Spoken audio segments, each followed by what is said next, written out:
December 15th, 2025.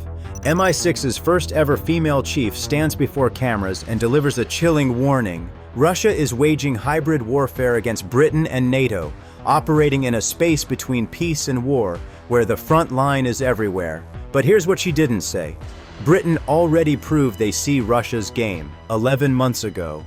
When they caught a Russian spy ship mapping British undersea cables, Russia thought they were operating in secret. Then a British nuclear submarine surfaced right next to them, close enough to see the rivets on the hull. Russia tried again weeks later. Britain shadowed them for 48 hours straight, surfaced another submarine, and Defense Secretary John Healey delivered a message directly to Putin. "We see you, we know what you are doing, and we will not shy away from robust action." And just 3 days ago, December 18th, 2025, Britain imposed fresh sanctions on 24 Russian entities, proving the message is still being sent. Today, you're going to discover the story of how Britain humiliated Russia's naval intelligence operations twice, and why Moscow now considers the UK Russia's enemy number one. Before we get to the submarine surfacing, and trust me, we're getting there, we need to talk about what Yantar actually is, because Russia calls it a research vessel. That's like calling James Bond a travel consultant.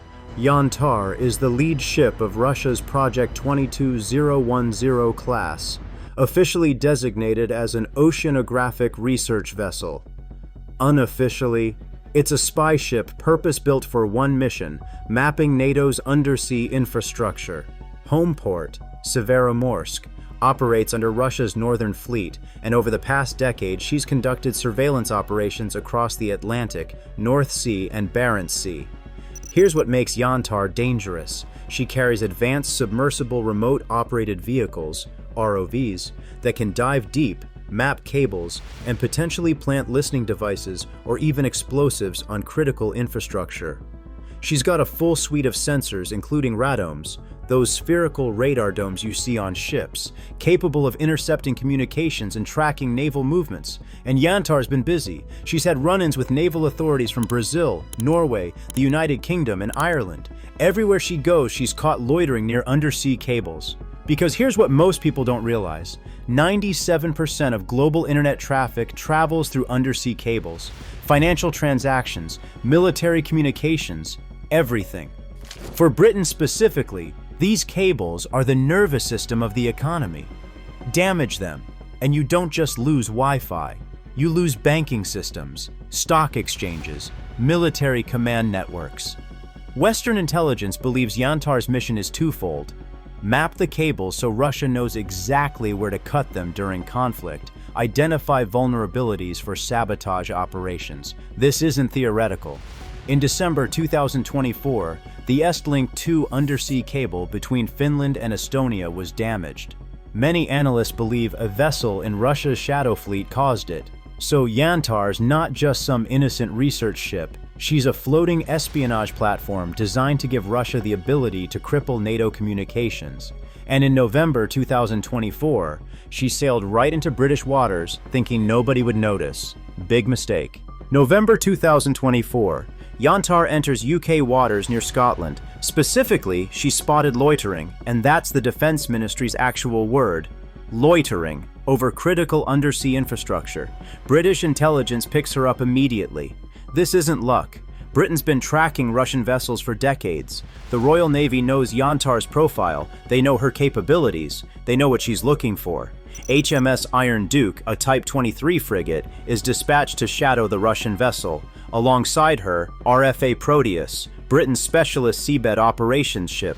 Proteus is basically Britain's answer to Yantar, a multi-role ocean surveillance platform capable of deploying submersible drones to assess undersea cables and pipelines.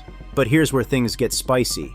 Yantar's crew pointed low-powered lasers at a Royal Navy P-8 Poseidon maritime patrol aircraft assigned to shadow the vessel. Let me be clear.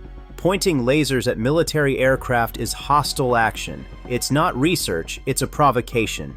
At this point, Britain faces a choice. They could file a diplomatic complaint, publicly shame them, or send a message. Russia couldn't possibly misinterpret. Britain chose option 3. Defense Secretary John Healey authorized something unprecedented. He ordered a Royal Navy nuclear-powered attack submarine to surface close to Yantar, not nearby. Close. Close enough that the Russian crew could see it. Close enough to make absolutely clear, we've been tracking you underwater this entire time. We know where you are, we know what you're doing, and we can end this anytime we want. This wasn't just about Yantar. This was Britain demonstrating capability and intent. Capability.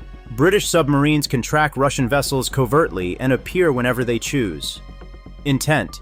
Britain will not tolerate threats to its critical infrastructure. Yantar immediately left UK waters, sailed south to the Mediterranean, mission aborted. Russia didn't file complaints, didn't issue statements, didn't protest. Because what could they say? Britain caught us spying and we got scared. So November's encounter ended with Russia backing down and Yantar fleeing to the Mediterranean. Lesson learned, right? Russia wouldn't dare try again, except they did. Because apparently Putin doesn't learn lessons easily. January 20th, 2025. Yantar returns. She sails up from the Mediterranean, passes through the English Channel, and enters British waters again. Yantar entered the UK exclusive economic zone about 45 miles off the British coast on Monday, Defense Secretary Healey told Parliament. For context, the UK's exclusive economic zone extends 200 nautical miles from the coast. 45 miles is basically Britain's front yard, and this time she wasn't just passing through, she was once again loitering near undersea infrastructure. Britain's response was instant and overwhelming. HMS Somerset, a Type 23 frigate fitted with the Type 2087 towed array sonar, one of the Royal Navy's most advanced anti-submarine warfare platforms, was dispatched immediately. HMS Tyne, a River-class offshore patrol vessel, joined her. RAF P-8 Poseidon maritime patrol aircraft began continuous surveillance from above. RFA Proteus, the seabed operations ship, monitored from strategic positions. And then Healey did something that shows just how seriously Britain took this threat. He changed the Royal Navy's rules of engagement. I have changed the Royal Navy's rules of engagement so that our warships can get closer and better track Yantar, Healey told MPs. British warships are now authorized to get uncomfortably close to Russian vessels in UK waters, close enough to make them nervous, close enough to monitor every movement. For the last 2 days, the Royal Navy has deployed HMS Somerset and HMS Tyne to monitor the vessel every minute through our waters, Healey stated. Every minute. Not periodic checks, not occasional flybys, constant, unbroken surveillance for 48 straight hours. Imagine being on Yantar, you surface. There's HMS Somerset, you try to maneuver. HMS Tyne adjusts position, you look up. P-8 Poseidon overhead, you check sonar, there's something below, because Britain wasn't done sending messages. Today, I also confirmed to the House that I authorized a Royal Navy submarine to surface close to Yantar, strictly as a deterrent measure, to make it clear that we had been covertly monitoring its every move. Twice. Britain surfaced a submarine near Yantar. Twice. That's not a coincidence, that's a pattern. That's Britain saying, every time you try this, we will embarrass you. Think about what this means for Russian naval intelligence. Every time Yantar operates near British waters, they have to assume there's a British submarine below them, tracking, listening, recording. They can't operate covertly because they know Britain's watching covertly. That's psychological warfare at its finest. The ship then left UK waters without further loitering and sailed down to the Mediterranean, Healey confirmed. Once again, Russia backed down. Once again, they left without accomplishing their intelligence-gathering mission. So Britain humiliated Russia twice. But Healey wasn't satisfied with just operational success. He wanted Putin to hear a message loud and clear. And what he said in Parliament is going to echo through the Kremlin for years. December 2025, MI6's chief warns Britain is operating in a space between peace and war. Russia's designated the UK as enemy number one. An inquiry confirmed Putin personally ordered the killing of a British citizen. Fresh sanctions dropped 3 days ago. But none of this is new.